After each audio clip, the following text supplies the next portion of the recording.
महाराष्ट्र की तमाम राजनीतिक उथल पुथल के बीच महाविकास अघाड़ी ने सीटों के बंटवारे पर कदम बढ़ा दिए हैं और माना जा रहा है कि राज्य की 48 लोकसभा सीटों में सबसे ज्यादा 19 सीटों पर शिवसेना उद्धव गुट चुनाव लड़ेगा। 13 सीटें कांग्रेस को मिलेंगी। एनसीपी को 10 सीटें दिए जाने की बात है। हालांकि 6 सीटों पर अभी सहमति नहीं बन पाई है। सूत्रों के मुताबिक कांग्रेस कुछ और सीटें चाहती है और वो अभी पत्ते खोलने को तैयार नहीं है। उसे 5 राज्यों के चुनावी नतीजों का इंतजार है।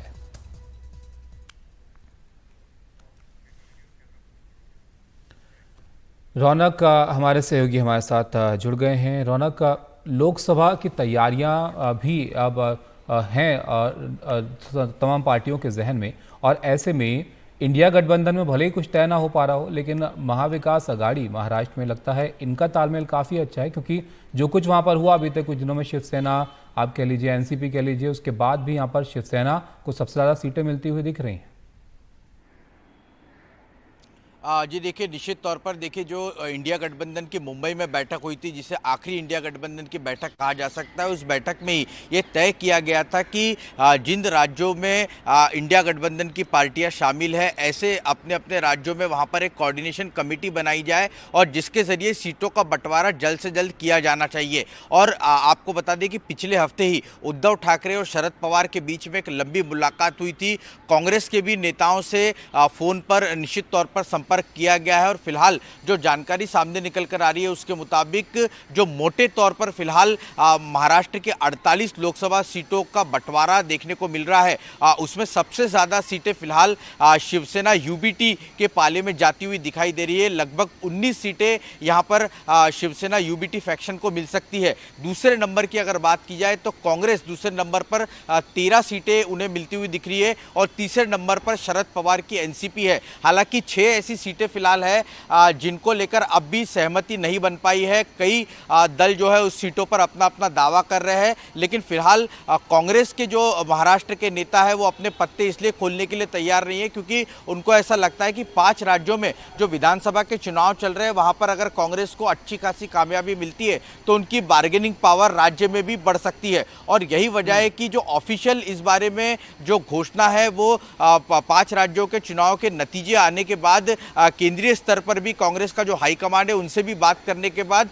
जो फाइनल निर्णय है महाविकास आघाड़ी अपना घोषित कर पाएगी। लेकिन इन सीटों के बंटवारे पर ताबिश एक बात यहां पर साफ तौर पर दिखती है कि जो लगातार एनसीपी अध्यक्ष शरद पवार की तरफ से कहा जा रहा था कि जो जिस रीजन में पावरफुल है उनको वहां पर ज्यादा प्लेइंग फील्ड देने की जरूरत है। हम देख रहे हैं कि विदर्भ की जो 10 सीटें हैं कांग्रेस का वहां पर अपना एक गढ़ रहा है, कांग्रेस वहां पर बेहद स्ट्रांग रही है। ऐसे में ज्यादा सीटें विदर्भ रीजन की कांग्रेस के खाते में जाती हुई दिख रही है। और इसी तरह अगर मुंबई और कोंकण की बात की जाए जहां पर शिवसेना यूबीटी फैक्शन का पहले से जोर रहा है, हमने देखा कि लंबे समय तक बीएमसी पर शिवसेना का कब्जा रहा है, उनकी यहां पर पकड़ रही है।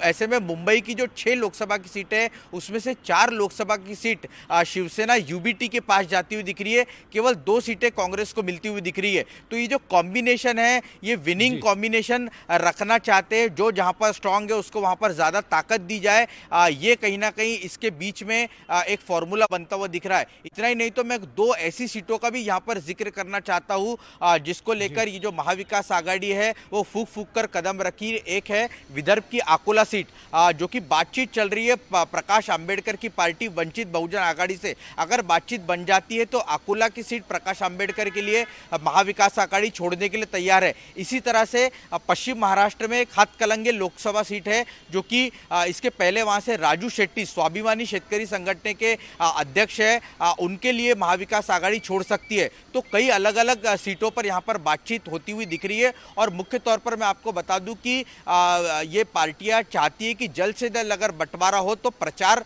जल्द से जल्द शुरू किया जा सकता है, एक रणनीति बनाई जा सकती है जिससे कि जो सत्ताधारी पार्टी है उनको घेरा जा सके। और एक माहौल तैयार करने के लिए ये सब जल्दी होना जरूरी है। और इसीलिए पिछले दिनों जब शरद पवार और उद्धव ठाकरे की मुलाकात हुई उसमें लगभग इसका खाका जो है सीट बंटवारे का तय कर लिया गया है। केवल कांग्रेस पार्टी से इस पर आखिरी मोहर लगाने के बाद इसको डिक्लेयर कर दिया जाएगा। जी जी शुक्रिया रौनक आपका सब जानकारी के लिए। तो लगभग जो खाका है सीट बंटवारे का वो यहाँ पर तैयार होता हुआ दिख रहा है। महाराष्ट्र की 48 सीटों में से सबसे ज़्यादा सीटों पर शिवसेना उद्धव गुट चुनाव लड़ सकती है। 19 सीटें इनको मिलने की यहाँ पर बात आ रही है सामने। कांग्रेस को फिलहाल 13 यहाँ पर दिख रही हैं, एनसीपी 10 सीटें। लेकिन विधानसभा चुनाव जो होने हैं उसके नतीजों के बाद और चीज़ें स्पष्ट होंगी कि किस तरह से यहाँ पर जो ये सीटों का बंटवारा है वो इन पार्टियों में देखने को मिलता है।